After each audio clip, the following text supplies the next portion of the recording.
Thank you, sir. Thank you. congressmen or senators concerned to appear before their inquiries in aid of legislation. That is a tradition. Yes, Mr. And Chair. that tradition is not accorded to individual members of Congress of either house. It is accorded to the institution. Yes, Is that, yeah. you Yeah, will, but if he is expelled, then we'll invite him. He's no longer a member of Congress. Representative Chanco was not expelled, Mr. Chair, but Yes, but when he was invited, he is voluntarily appearing before the committee. yes, but there was an invitation. No, we did not extend any invitation to. I was the one who invited him. Well, I was the chairman. You can speak for yourself. Yes, that's why. He can be invited. There is no violation of interparliamentary. Anyway, that's water under the bridge. He will appear, I think, anytime now because he was informed by Senator Ejercito. So can we just proceed? We have a long Sabi ko day. po yung tungkol kay Mr. Saldico. Kung Alright. sakaling halimbawa nandito siya, we can invite him. Okay, thank you. No issue there. Okay, so today we will hear the testimony of Mr. or former Undersecretary Roberto Bernardo. Kindly stand up so your oath will be administered by the Director General of Dpwh. Do you swear or affirm to tell the truth, the whole truth, and nothing but the truth in this proceeding? Thank you. You may take your seat. Thank you. Are you ready to make your statement? Yes po, Mr. Chair. You may proceed.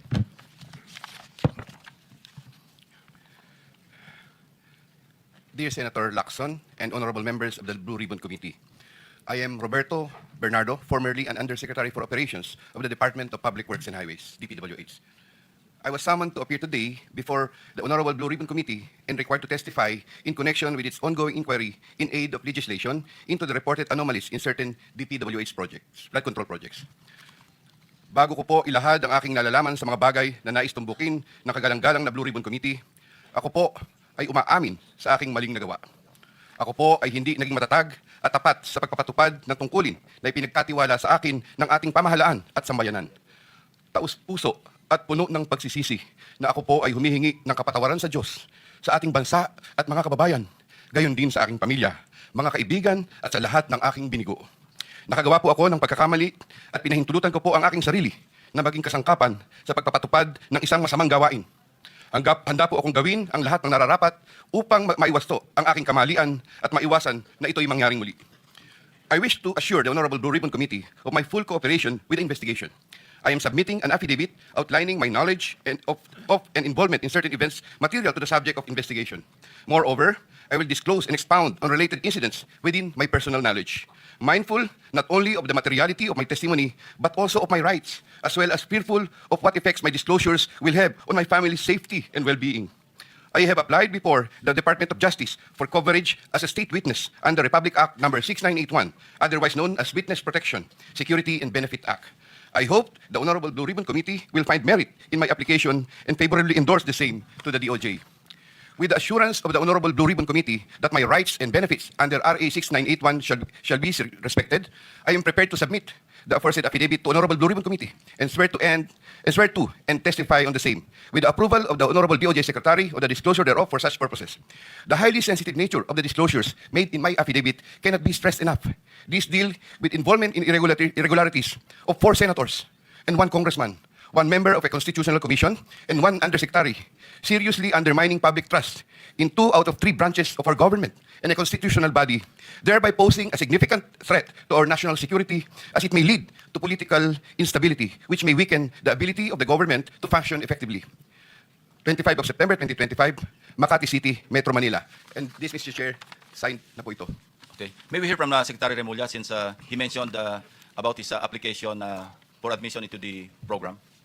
Your Honor, we will have to evaluate his statements in relation to all the other testimonies that we have gathered in the DOJ and in the Blue Ribbon Committee. The Senate President. Mr. Chairman, we would like to listen to your sworn affidavit, if you have one, or an affidavit that you will swear to complete the disclosure that you're talking about. Otherwise, those are mere general statements. Please, thank you. Yes, Mr. President, Mr. Chair, may I be allowed to read the Yes, you may proceed, Yusek Bernardo.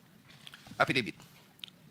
I, Roberto R. Bernardo, Filipino, of legal age, a resident of Malolos City, Bulacan, under oath, depose and state. In connection with the ongoing Senate Blue Ribbon Committee investigations, I intend to submit this affidavit, which provides details of my knowledge about matters within my jurisdiction relating to flood control projects when I was still serving as Undersecretary for Operations of the Department of Public Works and Highways. This affidavit lays out details. Sorry, excuse me. You have your counsel now with you? Yes, sir. Yes, Okay, po, Mr. on Chair. record. Okay. This affidavit lays out details of the involvement of legislators as well as other government officials with a commitment on my part to expand these disclosures as my best recollection of facts and records may serve. Number three, since the received an invitation to appear in these proceedings, I began collating, vetting, and consolidating all written communications, documents, tables, and matrices, and lists in my possession, the retrieval of which has been difficult since I retired from public service last August 2025. With the benefit of more time and greater freedom to access files, I am confident that I can provide even more material and relevant evidence that would clarify the issues once and for all. Number four, more importantly, I am executing and submitting this affidavit with my full and absolute consent as an integral part of my application to be admitted under the Witness Protection Program through the favorable recommendations of the Honorable Chairman of the Blue Ribbon Committee, Senator Ping Lacson, and the Honorable Senate President, Tito Soto, under Section 4, as well as Section 10 of Republic Act Number 6981, otherwise known as Witness Protection, Security, and Benefit Act before the Department of Justice. I attest and confirm that the names, dates, and transactions mentioned hereunder are based on my direct personal knowledge and have ample documentary support where necessary or desirable if given full opportunity to retrieve the same. Background facts. I earned my bachelor's degree in Bachelor of Science in Civil Engineering in 1984. I am a registered civil engineer by profession. In the year 1985, I began my 40-year stint in the Dpwh as a laborer. I then climbed the ranks through the years as Associate Civil Engineer, Engineer 2, Engineer 3, and as Assistant District Engineer, Assistant Regional Director. I then became Assistant Regional Director CESO4 sometime in 2012 until my appointment as Assistant Secretary in 2016. I finally became Undersecretary more than a year later and remained such until my retirement on August 2025. I met former District Engineer Henry Alcantara during my assignment in the Laguna 2nd District Engineering Office. Engineer Alcantara, Engineer Bryce Hernandez, Engineer JP Mendoza, and Engineer Algie Jumasig all belong to the Bulacan 1st DEO. 2020-2040 scheme. Sometime after the State of the Nation address of President Ferdinand Bongbong Marcos Jr. in July 2025, and while I was already on sick leave, I heard from Secretary Bunoan for the first time that Engineer Alcantara, Engineer Hernandez, Engineer Mendoza, and Engineer Dumasig were engaged in contracting activities using the licenses of other contractors. Subsequently, Engineer Hernandez confirmed this arrangement through one of the legislative hearings and by other contractors whose license they used. According to Bryce Hernandez, their sharing is 20-20-20-40% from these activities. My understanding is that they had prepared and signed documents for purposes of collecting payments, which they then apportioned the profits amongst themselves. However, I must admit that I have no personal knowledge on the exact actions they took to accomplish this scheme, and I can only be asked general questions on the systems in place that would have allowed this modus operandi to happen. I categorically state that I have neither knowledge nor participation in these business activities, which were entirely done by Engineer Alcantara, Engineer Hernandez, Engineer Mendoza, and Engineer Dumasig on their own. Ghost projects. At about the same time, after the 2025 SONA, I also heard for the first time that aside from the 2020-2040 scheme, there were flood control projects, ghost projects, for which Engineer Alcantara, Engineer Hernandez, Engineer Mendoza, and Engineer Dumasig were also responsible. These were confirmed later by Secretary Bunaan during a separate legislative hearings. I called up Engineer Alcantara to ask him about these flood control ghost projects. He denied any participation. Subsequently, he likewise told me that he even convened the officers of Bulacan 1st DEO to confront them about these ghost projects, and that some officers, it was Engineer Hernandez who was the primary person responsible for the same. In the exact words of Engineer Alcantara, si Bryce po yan. I categorically state that I have neither knowledge nor participation in these flood control ghost projects. Congressman Saldico. My personal knowledge regarding Congressman Saldico are set out as follows. Congressman Saldico one time called me to say that he met Engineer Alcantara and wanted to confirm, maayos bang kausap si Engineer Alcantara? To which I replied, maayos po. Engineer Alcantara then told me that Kong Saldico was asking for a 25% commission, and out of that amount, 2% was to be shared equally between Engineer Alcantara and myself. In his exact words, boss, hati na tayo sa 2%. Furthermore, Engineer Alcantara would tell me every time that he made deliveries of cash to Congressman Saldico in compliance with his commitment to Congressman Saldico.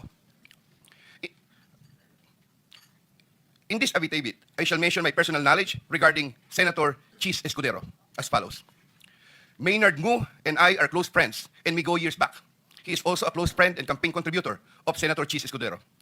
Maynard Ngu asked me to submit a list of projects. I personally submitted a list of projects to Maynard Ngu, and some of the items therein pertaining to Valenzuela and Marinduque projects were subsequently included in the General Appropriations Act. A copy of the list of Valenzuela and Marinduque projects is here to attach to this affidavit as Annex A. When I gave him the list, and in relation to the commitment, I asked him, Boss, paano to? Maynard replied, bahala ka na.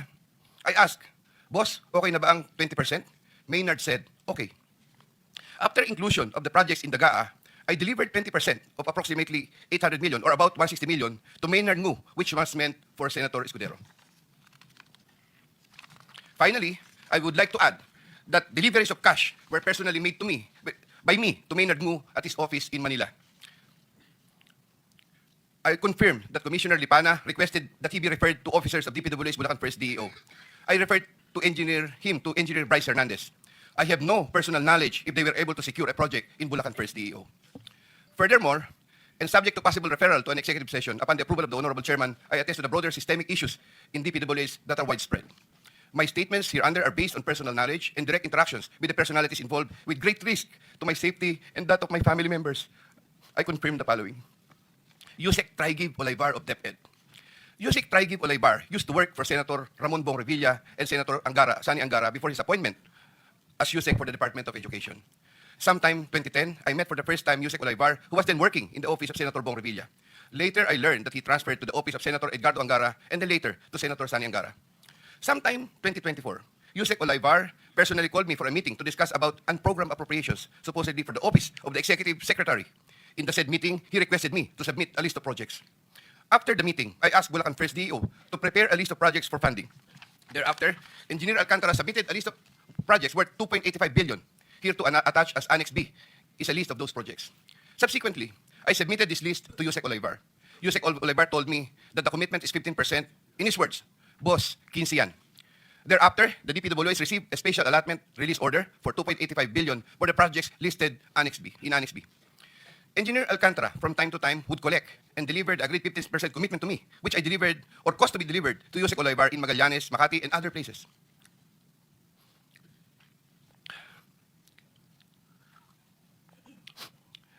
Senator Ramon Bong Revilla. Sometime in the year 2024, Senator Revilla and I met where I gave him a list of projects given to me by Engineer Alcantara. Senator Revilla asked for a commitment, which I suggested. Then he approved at 25% of the total amount. Of the total amount of the projects indicated in the list here to attach as Annex C. I relayed the 25% commitment to Engineer Alcantara and told him that Senator Revilla will appreciate additional contributions for his senatorial re-election bid. Engineer Alcantara collected the 25% commitment, or about 125 million, which was turned over to me and then delivered to Senator Revilla in his house in Cavite. Senator Nancy Binay.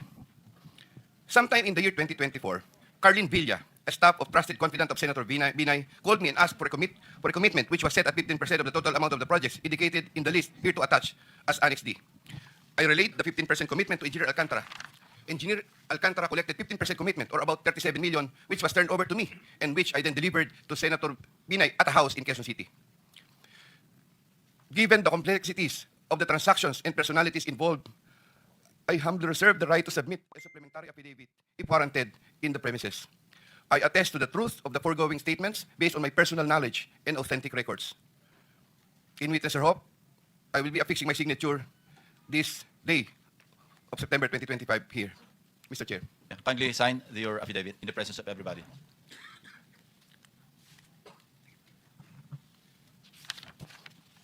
Here, Mr. Chair, I have already signed it. For the record, you signed the same affidavit that you read, no? Yes po, Thank you. Mr. Chair. Maraming salamat, Yusek. Secretary Remulla is recognized. Your Honor, after hearing his affidavit and his willingness to disclose all other details about the transactions that happened under his watch, I respectfully ask the committee to allow the DOJ to have an evaluation of Mr. Bernardo immediately. This matter has to be done because of the gravity of the situation and the fact that we may have to really work overtime on legal matters that are needed, or on necessary legal matters, so that we can preserve the monies and other things that are involved in this discussion. Thank you, Secretary Remulla. Will you be open to answer some questions addressed to the Secretary of Justice before you leave? Just like the last time? No, not to Yusek Bernardo, but to the Secretary for some clarificatory questions. I mean, to the Secretary of DOJ, not to the affiant. Because you have to bring him back after lunch, no? Not to you, but Secretary Remulla, will you be willing to, not Yusek Bernardo? I'm referring my question to Secretary Remulla. If you're willing to accommodate just a few questions from the members. If there Yes, Your Honor. Of course, okay. Your Honor. So we'll start with whoever. Senator Erwin Tulfo is first on the list. Kindly limit your questions to, in the meantime, no, to Secretary Remulla. Mamaya na lang yung kay Undersecretary Bernardo. Meron. Anybody? You have some questions? The same naman lang rin, Mr. Chair, na Pag alis ni Secretary Remulla, alis din si Bernardo, baka pwedeng magtanong na kay Bernardo. Hindi. Ang kasundan natin, pagbalik na lang. Kasi hahaba eh. And they have work to do. So we are accommodating them in the same manner that we accommodated Alcantara, Engineer Alcantara, to be brought immediately to the DOJ for evaluation, for some procedure. And after that, we can have all the time in the world. Maski hanggang madaling araw, kung gusto mong tanongin si Yusek Bernardo, O sir, pero you can. ito, for the benefit of general question. We're sana just natin. postponing. We're not rejecting your request to propound questions. Kasi sa akin kasi sir, pag sabi niya ngayon dito, diretso kagad file ng kaso sa DOJ without Hindi, us no. giving the benefit na makapagtanong man lang kung Sige. Send. No, I think the thing is that if the Department of Justice, as much as possible, would like to evaluate first. They will not file any cases against anyone. but subsequently, filing of And then, cases will follow. Kung sana naman bago siya makonsider doon, dito muna sa atin. Dahil sa atin niya nilahad yung statement niya. So, hindi naman niya nilahad sa DOJ, sa atin muna. So, sana makapagtanong tayo bago natin turn over sa DOJ for their consideration. Mr. Chair, I think the point... Hearing is suspended.